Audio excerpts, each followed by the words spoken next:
Well, welcome everyone. This is Holistic Health on Topic. This is a brand new show of coming to you with different beautiful guest speakers, co-hosts, combination to start to bring different avenues of your life into perspective. Holistic health is so much more than what you can possibly think. Ultimately, it is whatever impacts your life, which means that could mean anything that's open for subject of topic. So when you want a particular topic, please put a comment in the chat for us, and we will do our very best to provide it. But today, my name is Karina Carj'an, and a holistic health practitioner and an energy worker with bioenergetics and ancient spiritual energy healing arts. And that is my perspective with holistic health as well as wellness and fitness. And Jeremy, Hello. Hi you want there. to introduce yourself to the audience? Absolutely. My name is Jeremy Gilsoul. I am a licensed acupuncturist and functional medicine practitioner with over a decade and a half of experience. Um, Before that, believe it or not, I was a deputy sheriff with a whole slew of degrees in education to back all those journey experiences up. My primary specialty is in gut health, hormone response, and traumatic stress uh, impact on our physical, mental, and emotional, spiritual being. So I'm super excited to be here, thrilled, can't wait for this. Thank you, Jeremy. And Colleen. Yes, hello everyone. My name is Colleen Burrell, and I will be your co-host today. If you have any questions, just drop them in the chat, and I will be happy to get back to you. And Colleen, would you also like to tell them what you do? Absolutely.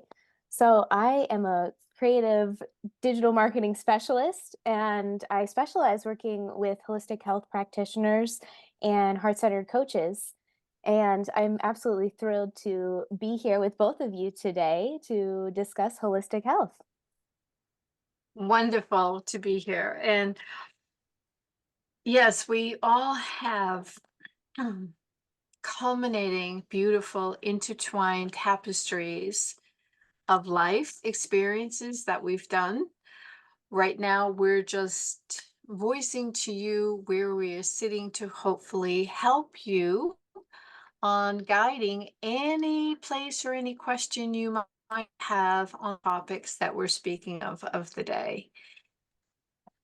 Jeremy, in holistic health, what is your basic viewpoint for an individual when they hear the words holistic health? What is it that you feel they need to consider? That's such a great question. And I think it depends on the person, right? So Mhm. for some, especially those who followed more of a traditional Western science approach, when they think of holistic health, they think of, okay, I have to think about the fact that all of my systems of my body might be connected. And that's true. I think, though, when we start to talk about it from more of a, 15,000-foot view versus, right there in front of it, I think a holistic approach really takes on that body, mind, spirit concept. In Chinese medicine, they actually call it the three treasures: body, mind, and spirit. In my clinic, one of the things I like to do, and Karina, you know this, I think of my healing clinic center as a spiritual retreat center disguised as a medical clinic. Um, but I think of the human experience as almost like these little bubbles. Imagine this little orb in front of you, and you have the physical body orb, and then you have this mind orb, and they're like connected to each other, little bubbles like hanging out. And then you have this emotional bubble that sits there as well, and it connects to Feel both of them. And then you have this spiritual orb. And you have these four aspects of the human experience. But a big difference here is a mental and emotional. I do differentiate this. The mind, we think of the mind as a singular thing, but emotion and mental capacity are very different responses. The point of this is the physical body is the anchor for the other three bubbles in this physical manifestation. And when a person thinks of holistic health, that concept is you have to really kind of consider all four of those layers and how am I giving them attention and working to be my most optimized, as I like to say. How are you creating good function? How are you creating a dialogue and a communication with those layers of yourself so that you can truly function at your most optimal? And then we like to think of that as our best. Absolutely. And and yes, the physical body, because we are in this physical realm, is absolutely the anchor here. And regardless of people's concepts of working with spirit and thinking it's woo-woo, but actually it isn't. It is the invisible world. Like gravity is invisible, yet it impacts us. You can't touch it. You can feel what happens because of gravity, but you're not visibly seeing it. But it's very real. And so, coming from spiritual science, which is my area, and holding a doctorate in spiritual science because of decades of training with beautiful Sufi masters and Qigong masters and a whole plethora of things my whole life. Our approach, and my approach in this culmination, is to understand, just as Sufi has a simple saying, it's spirituality with practicality. So, to even break it down easier, it's working with energy, divine energy, which is everything is energy, and how to actually start to feel it, to embody it, so now you can harness it and direct it. And once you're in that mode and open up the mind enough to start consider this as a possibility, because I know it's very outside of the box for a lot of people. In this process, we start reconnecting and rewiring the parts that have been disconnected in our physical bodies, in our mind, to the point where the mind has been running away with us, but actually we're supposed to help tame the mind and train the mind and give it direction. So we're really the ones in charge, not our mind running amok. And in all that, the beautiful emotion that you start to feel and start to see and start to get clarity of what you do want and what has been blocking you from moving any further, and how come you're in a do loop, and why does it feel like a carrot on a stick? You're almost there and then poof, it goes away. Well, in my field, it is about the power in the energy of words, your thoughts, your actions, to help realign where your real desires are, but understanding what your unconscious is really running the show, and how to start to repath your neural pathways in your physical being to start allowing for these changes. So, in the process, we start raising our vibration and we start expanding as a human being. And in that expansion, our perceptions open, our heart opens more, and then the infinite possibilities are allowed to pour in. And yes, there is magic to part of it as well, because it is magical. But the universe there, the unified field is there for all of us because we're all part of it. We're not separate. And so when people think everything's separate, that's where the big disconnections come. And everything is available to everyone. It's just knowing how to get there again. It's reawakening to who we really are. So that's the approach. So it encompasses the mind, the spirit, the body, the emotions, all of it, because it's the source energy. So that is my short version of holistic health. Tell us how you really feel. Um, there's so many things about that I'd like to just add to and piggyback on, and especially in my world, where I get a lot of clients and patients will come in having, physical distress, major physical concerns, whether that's, chronic pain response or true lifestyle diseases, autoimmune diseases, severe hormonal dysregulation, and so on. And one of the things that's opened up for me is when we talk about the fact that the body, the physical body, is the anchor for the other three. A lot of times, again, in a Western culture, we're always looking for, well, there has to be something biologically wrong on a cell level. Your DNA is not working, your genetics have failed you in some concept, or they still keep teaching that outdated model of genetic predeterminism and things like that. And one of the questions is always, is that really the layer where the wound or the malfunction, the disease is actually occurring? Or is, again, because the body is the physical anchor and holding those other three spaces, is that where you're going to see the symptomology, but the true wound, the true concern is on one of those other planes? And when addressed, when cured, corrected, adjusted, things start to flow again, and those physical symptoms, those signs, they start to dissipate. There certainly are diseases of the physical body. I'm not denying those concepts, and yet there are several opportunities where something drove that response. So was it something on a different level? Was it a combination? I think of them like gates. What happens to us on one direction definitely affects the other one. Like, a person breaks their leg, and yes, their physical body's broken, but 3 months later, when they're laying around, they're going to be pretty depressed. You can't move around, and so physical injury definitely affects mental and emotional perception.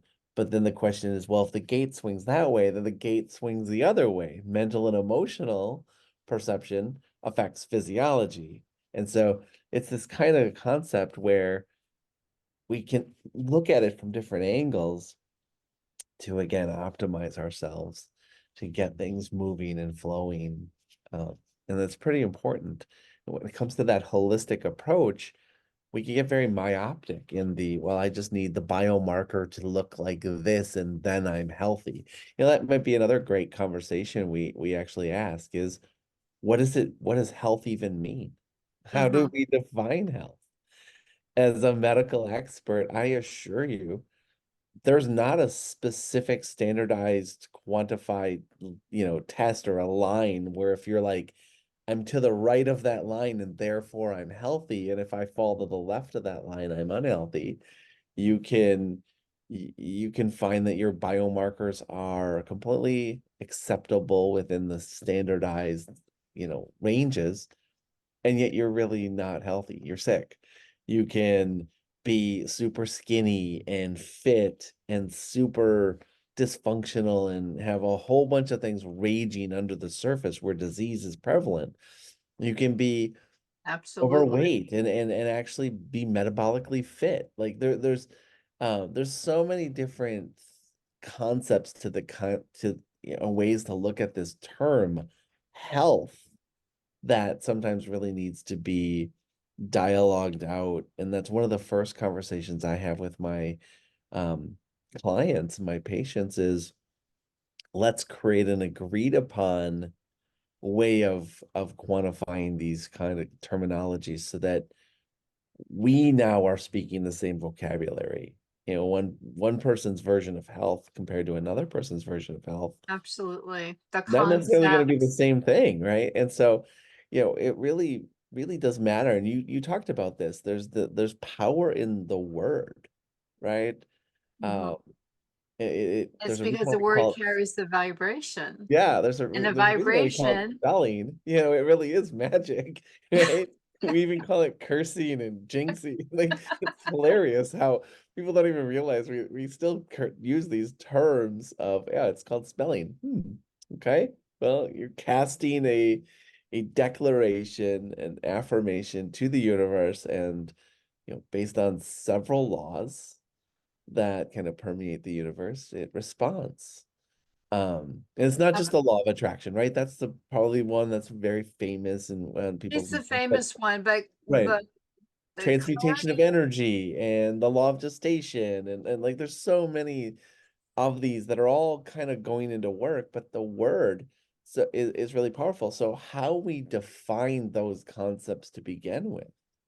and what we take ownership of Oh, instead of absolutely. just acknowledge a condition that is existing temporarily at the moment, and temporarily itself could be this period of time or that period of time, but it's still temporary if you allow it to be temporary, and if you allow it not to take possession, and all those parts matter.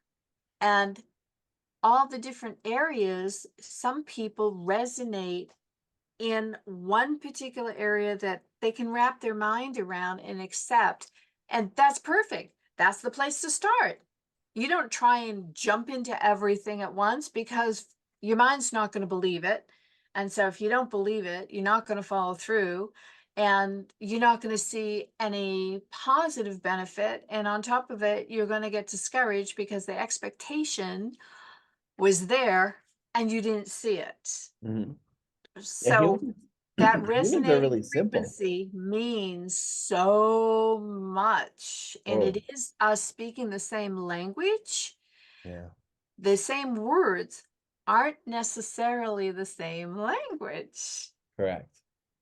Yeah, that's such a beautiful concept to share with that idea of these labels and these words. Um, there's this, the human beings are pretty simple. One of our principal foundations is we actually have to be in integrity with ourselves. And if we don't, really nasty things kind of happen. We get sick, right? When we're not in integrity. Things don't go really well, and the vibrations start to become Wobble. discordant, if you will. Yeah, yeah, yeah. And so we have this term, a very common term we use in psychology, self-fulfilling prophecy. We've heard this before. So Here I we have go, this, my workshop coming up. yeah, right. And so one of the moments I find really fascinating with new clients and even some of my long-term clients is how they get caught up on these terms, these labels and stuff like that. And so had this woman come in one day and she was like, what brings you to see me? And she's like, well, I have fibromyalgia. And I was like, okay, I understand. And, what would you like, me to help you with? And she's like, well, I'm in chronic pain and I don't sleep. And I have, several other, my mood is down and all these things. And I was like, okay, well, part of the definition of fibromyalgia based on the, medical diagnostic terms is you have to have chronic pain in certain spaces of your body for a certain period of time. You have to typically have some sort of sleep dysfunction where it's caused some sort of, negative impact on your sleep. And so are you asking that I help you, change the pain response and sleep better? And she's like, yeah. And I was like, so you can't have fibromyalgia. And she's like, no, you don't understand. I have fibromyalgia. And I was like, I know. And in order to have that label, you have to have chronic pain and sleep issues and all these other things. And she's like, yeah, but I have fibromyalgia. And I'm like, okay, you understand that it was really hard for a long time to get acknowledgement for what you were experiencing and have someone believe you. And so you fought really hard to get heard and validated by your doctor. And then they gave you a label to describe your experience. That label is not who you are. You can't identify with the label. Let the label go. You're still you experiencing these things. And if we want the sleep to improve, if we want the pain to change, we don't get to hold on to the I have fibromyalgia, because again, integrity says you can't have fibromyalgia and not have chronic pain and sleep really great. It's the whole point of having fibromyalgia is that you have these other things going with it. So what would you rather have, the label and the symptoms, or not the symptoms? And it took her probably 3 months to really wrap her mind and her ability to accept that in order to be part of her healing, it's again, it's not one of those things where her expectation was, I'll just show up at his clinic and he'll just give me health. Like he just has it sitting on the shelf and he'll just Magic pull out a wand. bottle of it and, pop it open and just hand it to me and I'm suddenly healthy. Like I ordered it for her.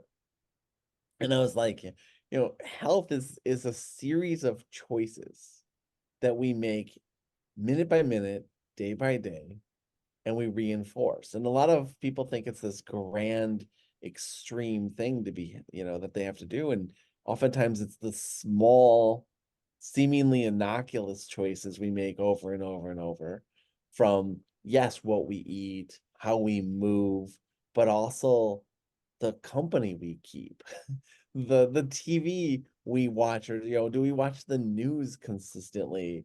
Do we seek positive? Do we reinforce do we fill our cup? Do we connect with nature? There's so many different layers to what drives healthy response. And so it took her a long time to realize that her vocabulary and her need to cling to that identity, that label, that word, was potentially part of what was also making her have those symptoms and stay in that state of Absolutely. being sick. Because again, we as humans have to be in integrity. We are going to create a self-fulfilling prophecy. Absolutely. We're really Because powerful. we are creators. Right. And most people don't understand that we're always creating, consciously or unconsciously.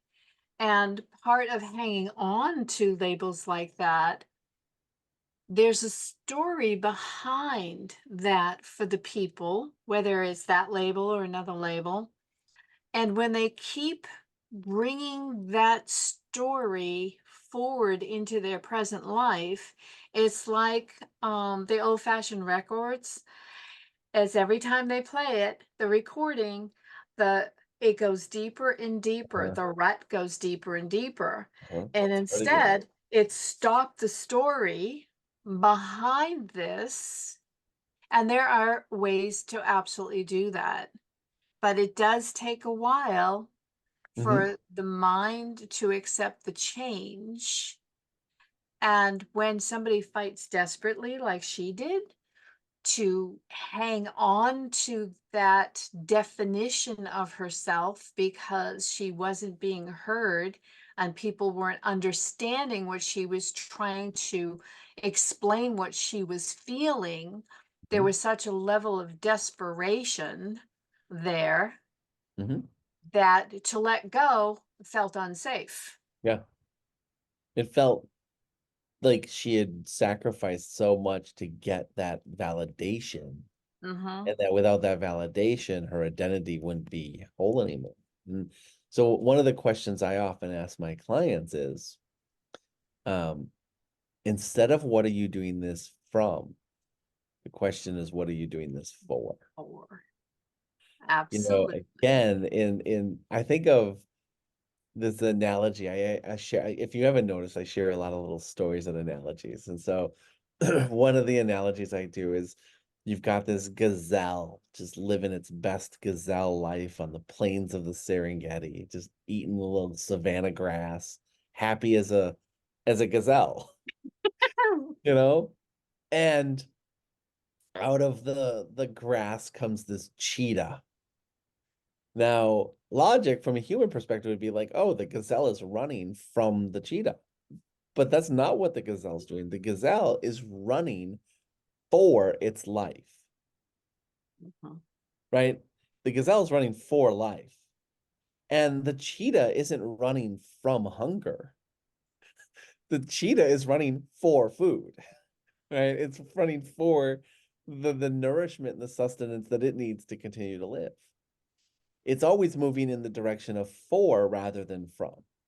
Humans seem to have kind of made this a little backwards where we're moving from things. I don't want to be in pain.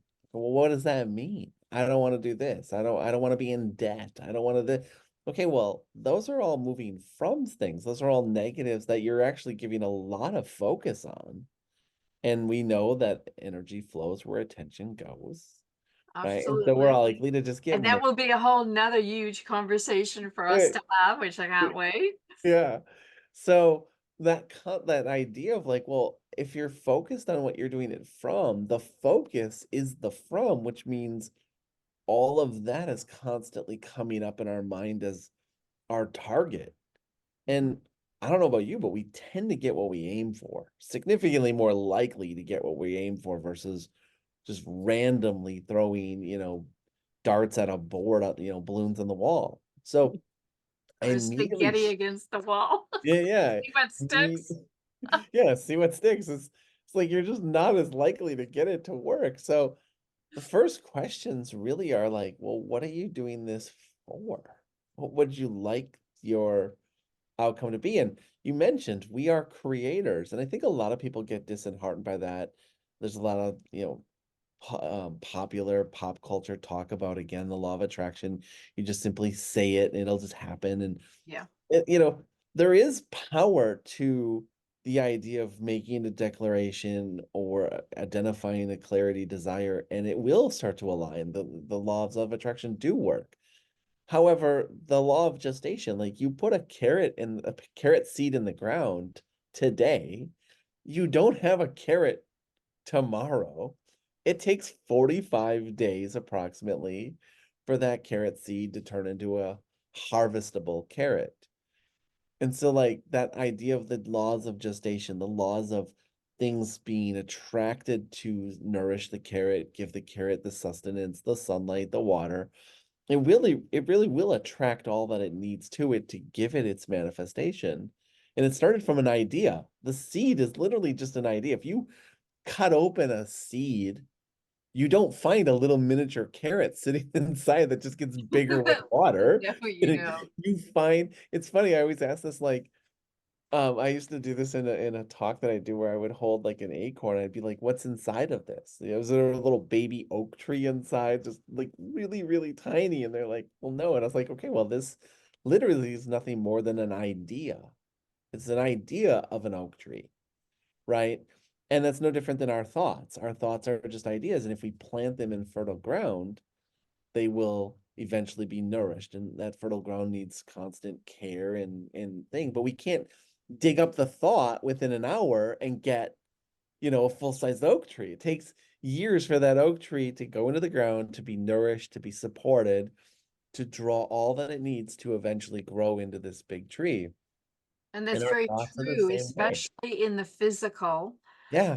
But that's not always necessarily the way it works when you're working into the other realms, bringing the future into the present. Yeah. But here's a simple thing for people to understand. You're sitting on a chair, that was first a thought. Somebody didn't think of a chair, and then instantly you could sit your butt down on it. No, it was an idea. It was a thought. And Mm. in time, the ways how to make that happen, but it's still a gestation period.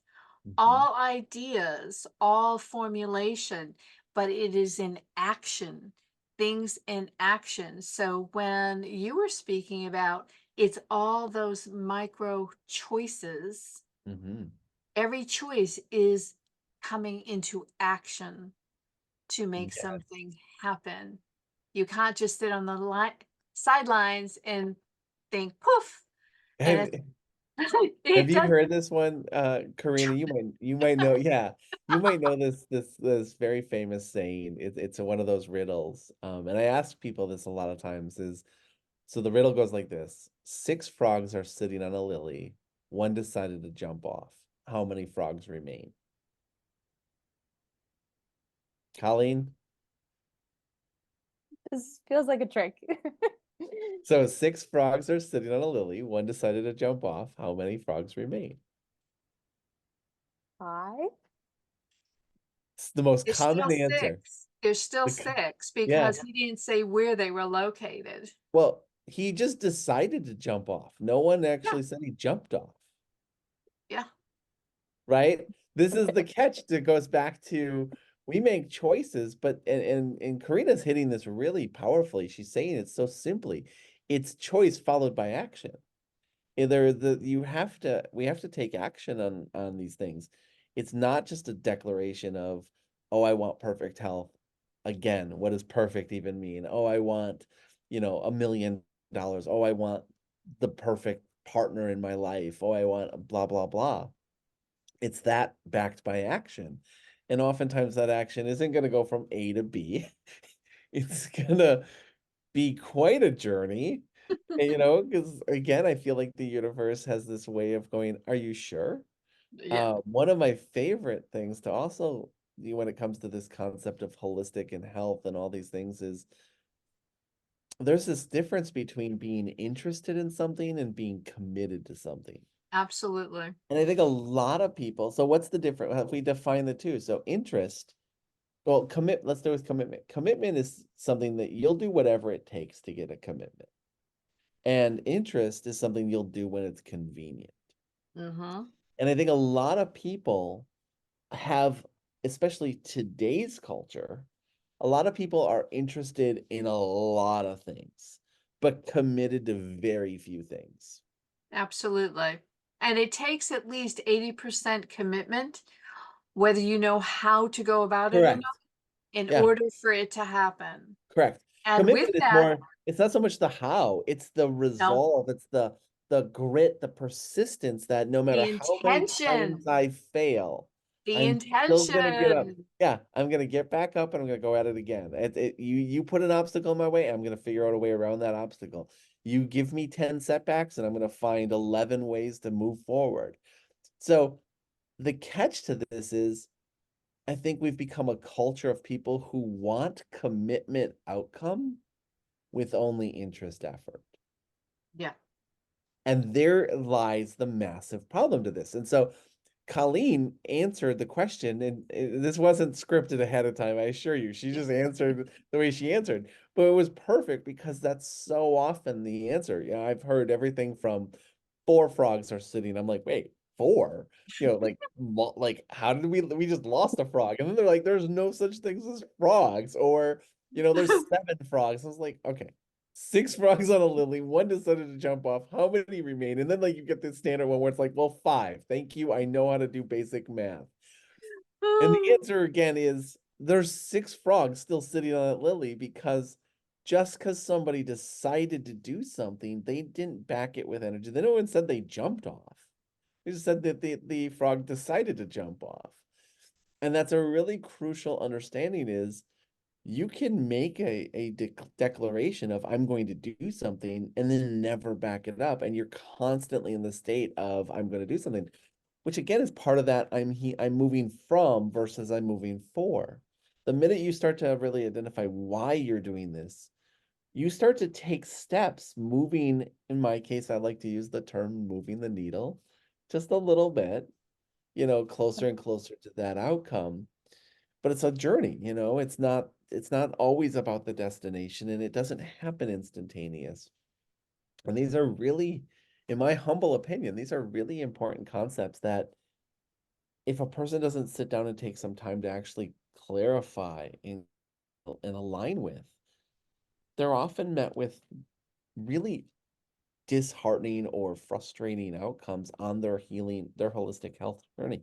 Because Absolutely. they Absolutely. don't realize that then they get caught up in the idea, well, oh, that thing didn't work, or Oh, yeah. oh, Or oh, it'll they work for go, others, but it won't work for I knew it me. wouldn't work, right? Correct, right.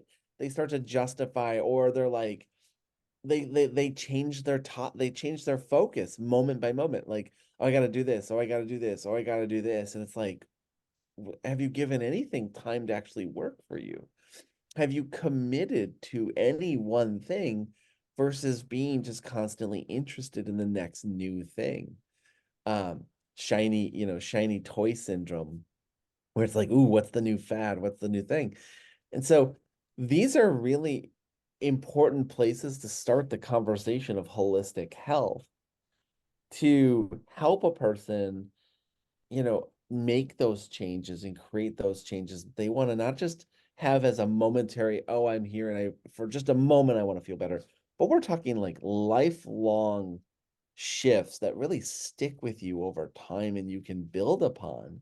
It Absolutely. starts with identifying these really core understandings, And with those defining. core understandings, they can do it when they start to connect to their core connection and quiet that chatty mind that keeps looking outside of themselves. Ooh, maybe this, maybe that, and drive themselves crazy.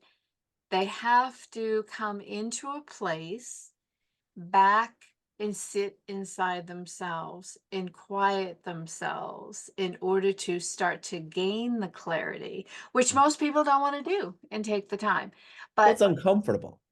of course It's it is. uncomfortable. That's why people avoid I mean, we're not. trying to take a look at really what is bubbling up inside. And the uncomfortability really is just for them the unknown, and they blow it up to be something a lot bigger and harder than what it really is Mhm, on top of it.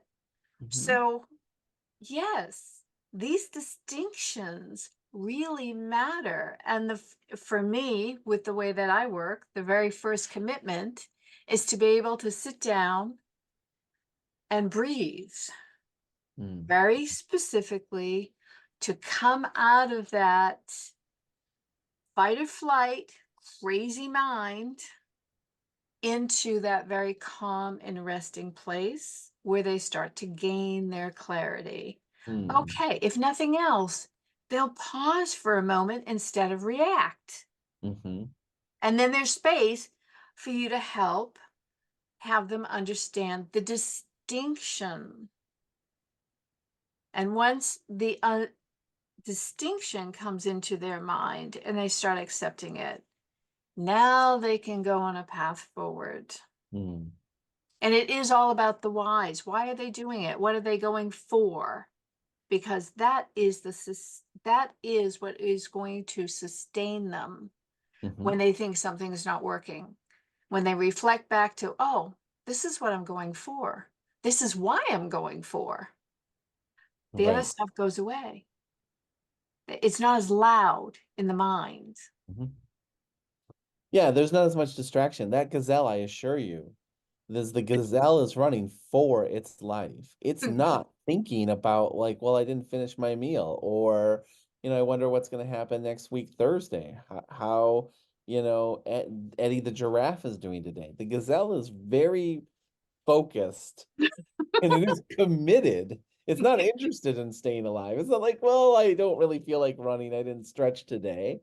I don't feel great. The gazelle is very motivated to run for its life, that it will tap strengths it never knew it had possible. It will hit speeds and agilities and take risks and leaps and all these things to acquire its goal. And it'll do the very best it can. And it doesn't always get there. I get it. And the left, because again, the cheetah is equally committed to its for. It is not running from hunger. It is running for food, and it is committed to feeding itself and its babies and all those things. And so it too is committed to the chase. It is not thinking about like, well, did I get a good start on this run? Did I give my position away to the gazelle too? So it's just committed until it can't any longer, and then they reset, right? And then, but they don't quit. They No, and that's they just go it. they stay consistent with their choices. So You know, you mentioned the mind a couple times. I have a saying that we do. Like, I tell my clients, the mind thinks like the heart beats. In Chinese medicine, we call it monkey mind. This idea of, you know, the mind that can't be tamed. And again, like when we look at the mind as an organ versus this thing that just exists within us, you want your heart beating. And you don't have to think about your heart beating. You don't have to consciously sit with your heart to have it beat, right? It does it all for you. And so when you look at the mind and you go, wait, the mind thinks like the heart beats, it means I don't have to be with my mind all the time. My mind can think all it wants. That's what it's designed to do. But I don't have to be with my thoughts. I can then choose to be with my thoughts. And so it's instead of trying to be in this perfect position of constantly controlling our mind, constantly have it wrangled in. That's not how humans function. We don't control our heartbeat. We don't control our breathing. We don't control our mind. But we can choose when we want to drive that energy. It's And how to focus our yeah, mind. yeah. I'm And what not it is, talking about controlling yeah, when yeah. I say harnessing the energy or redirecting. No, It totally. is about the focus. No, I'm just clarifying it for the audience there, just in case. Yeah. Um, so it is definitely, it's an automatic thing. And so the mind is there to help us put things into more detail. It's there to help us to Enhance protect the us. experience. It's constantly the protective personality going on. And that's from the input that we experience constantly. But sometimes when that input isn't so great, stories are created from that. And the mind keeps churning it out Mm-hmm. as if those are real at that point. Right. It doesn't mean the experiences weren't real, Right. but it seems to get extrapolated and blown up out of proportion the longer you hold on to the story. Mm-hmm. And the mind's just trying to protect us. Mm-hmm. But if that no longer serves us, why should we allow our mind to keep going that direction when we actually can help direct it somewhere else with our focus when we, again, our free will, choose? Mm-hmm. It is about choice. Mm-hmm. And the breath is a wonderful gateway to taking out that it's like the bridge between that conscious and unconscious and allowing the mind, if it, you know, don't think of the color red, don't think of the color red, don't think of the color red. You Then know, you're going to one of think of those the color things. Of red. course, now we're all thinking of the color red, right? So again, it's like we don't always have that ability. So, but yet we don't have to be with it. We can be like, okay, I'm just gonna go back to my breath, bring this all back to what's my focus? What can I do? I can focus on the inhale, I can focus on the exhale, I can focus on the sensations of feeling the air expand in my belly and my chest. I can release it. And then I can start to dial in and, or what I like to call tune in to what's present in that. So there's a wonderful presencing to this. But it's a way of also breaking those patterns of those thoughts. I have a lot of my mom's a wonderful person. I love my mom and I adore her. And yet she'll tell you, like, just by when you talk to her, her inner monologue is extremely negative. And it's fascinating. She's not even really aware how negative her monologue goes. And it's self-deprecating monologue. And it's hard sometimes where I'm like, Mom, you're not what you just said you are. Please stop reinforcing it. And she's like, I know, I know, I know. I'm like, but you don't. Otherwise you would stop. And I'm like, just come back and breathe with me. Just breathe. What are you feeling right now? Are you real? And it's this fascinating world of allowing ourselves to again declare what we're define these things, declare what we're doing this all for, and then reinforce it with little incremental movements in that direction instead of these big wins. Oh, I crushed it. I solved all my problems. Everything's perfect. It's just not going to stay that way. Like No, life is just going to, definitely not. follow a flow.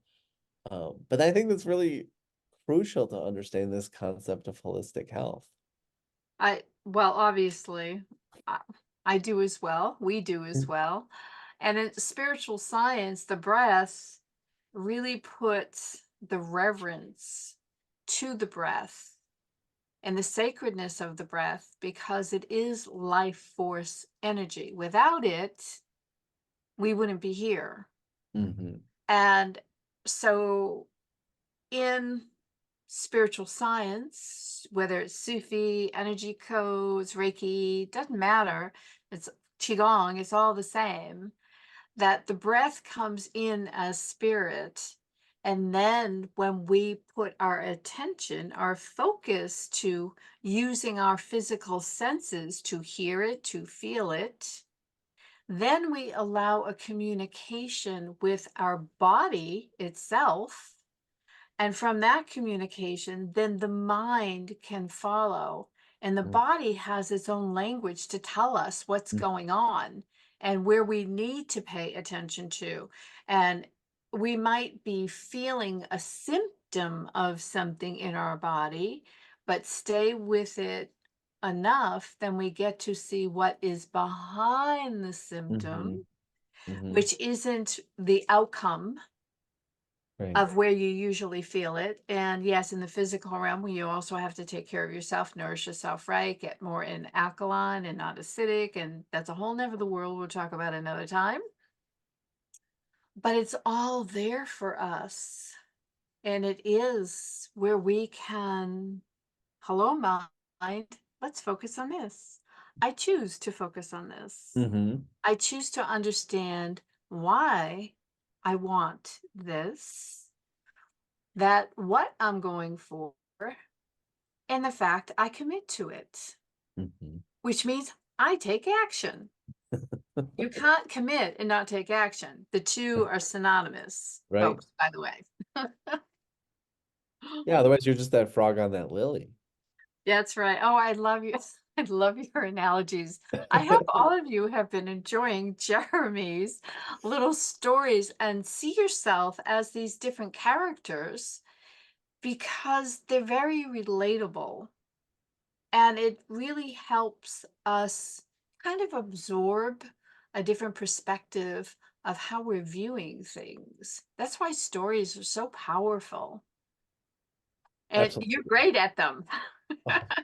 Thank you. Thank you. I appreciate that. The one thing that I feel like my real calling here as a health guide, as a mentor, I call myself a holistic wellness architect. I love As I that. help people build and craft the life they want, it's about asking really powerful questions, but simple questions.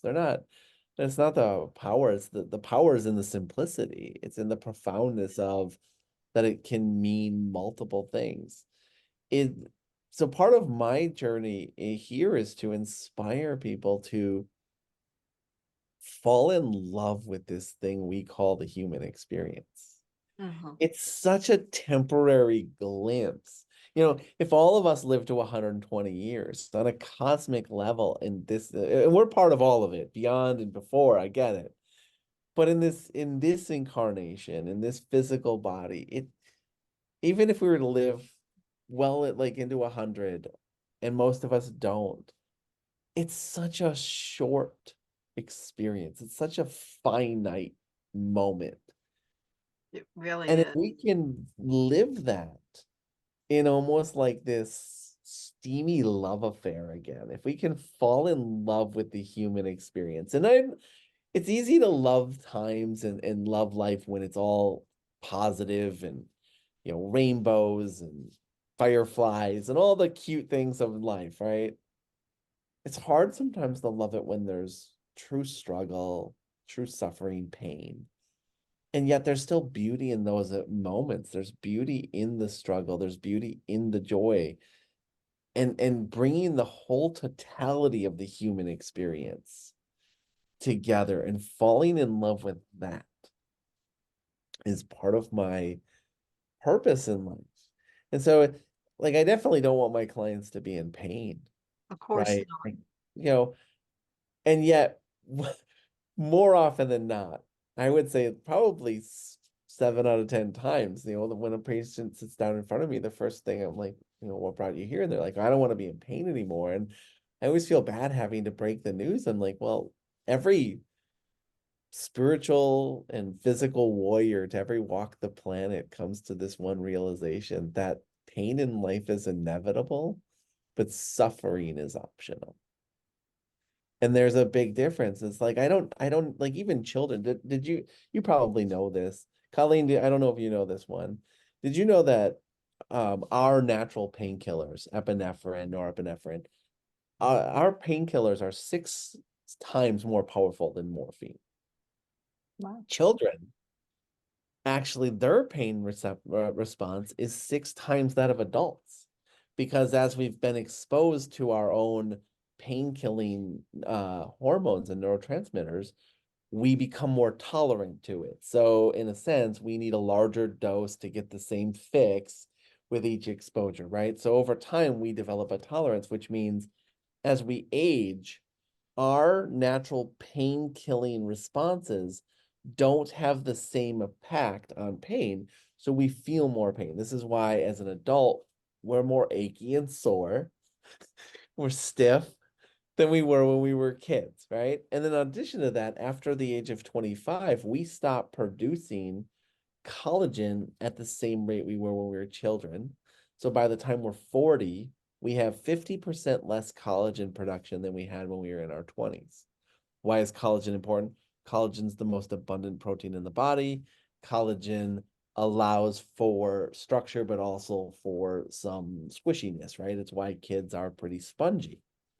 So a child can be going crazy, fall, and they'll pop up and bounce, and then they'll take a really hard hit and they'll cry, but they're like, within minutes, they're over it. Their They even natural forget it even painkillers happened. are 7 to 8 times more powerful than morphine, and they're spongy.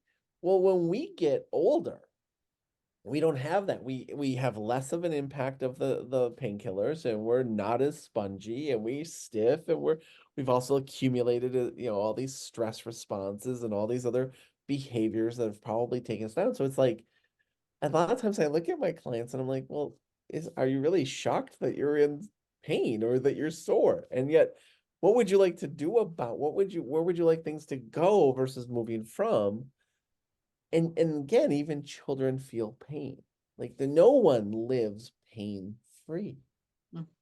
Pain is just such an amazing concept because it is the way our physical body tells us there's a problem, that it needs attention.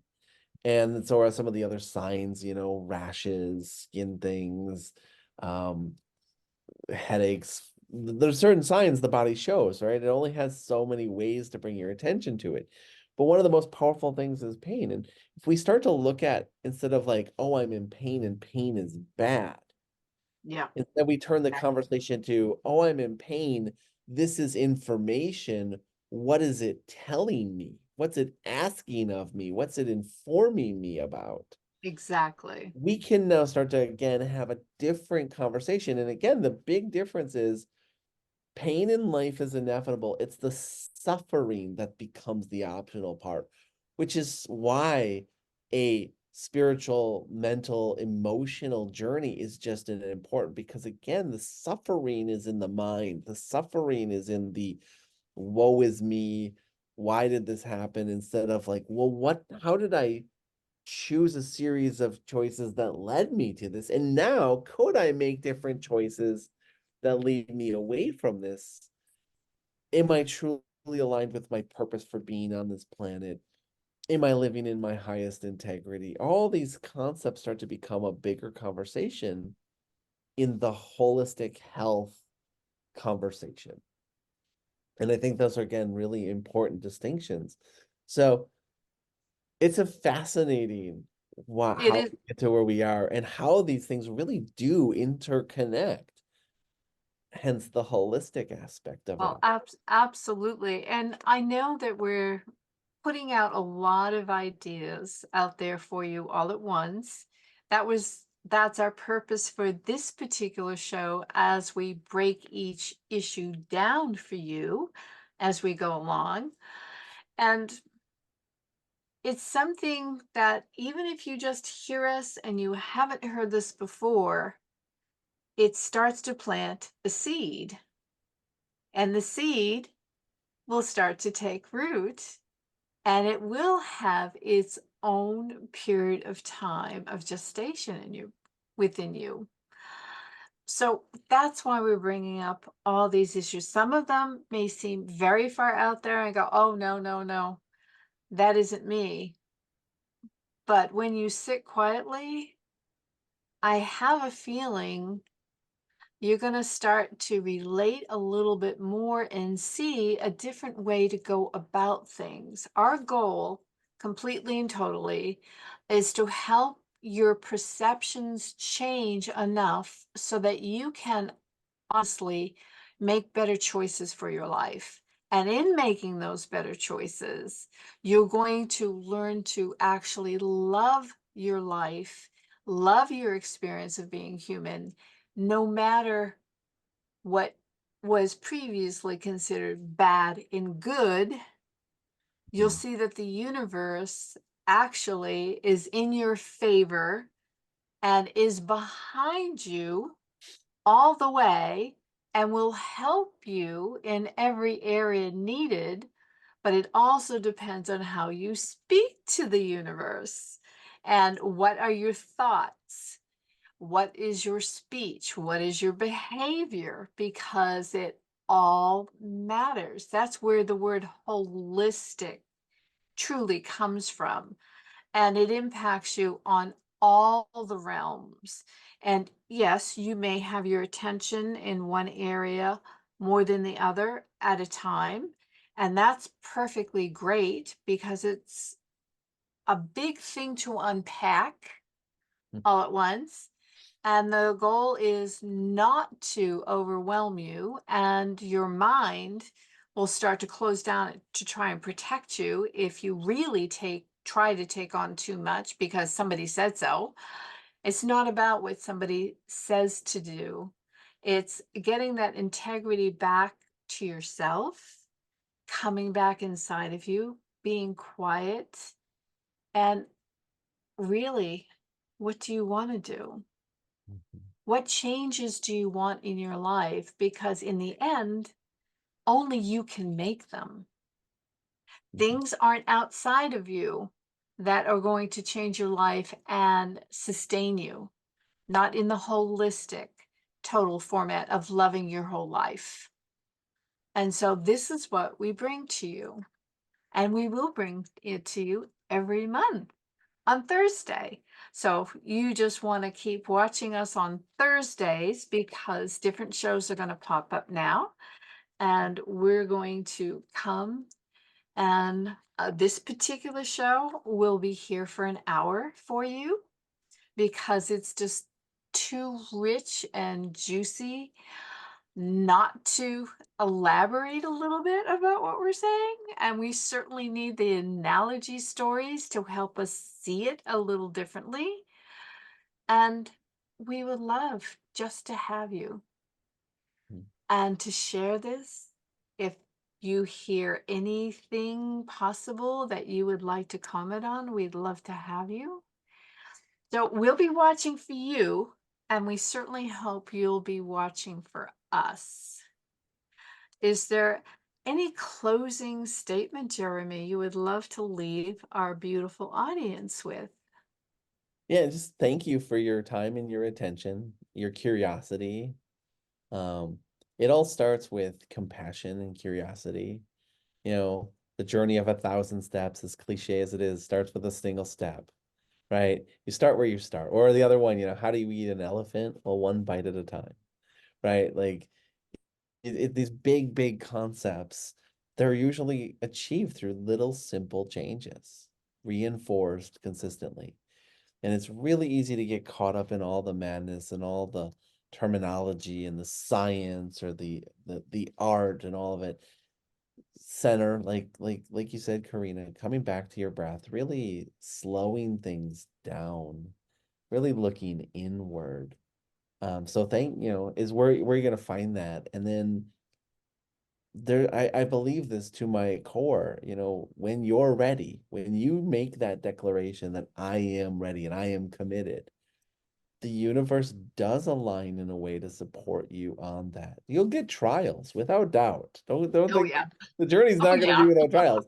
But if you look at the hero's journey, every single one of them always gets the support team they need. They get the people they need to support them. They get the mentor, they get the sage advisor to help them on their journey. No one person did any of it on their own.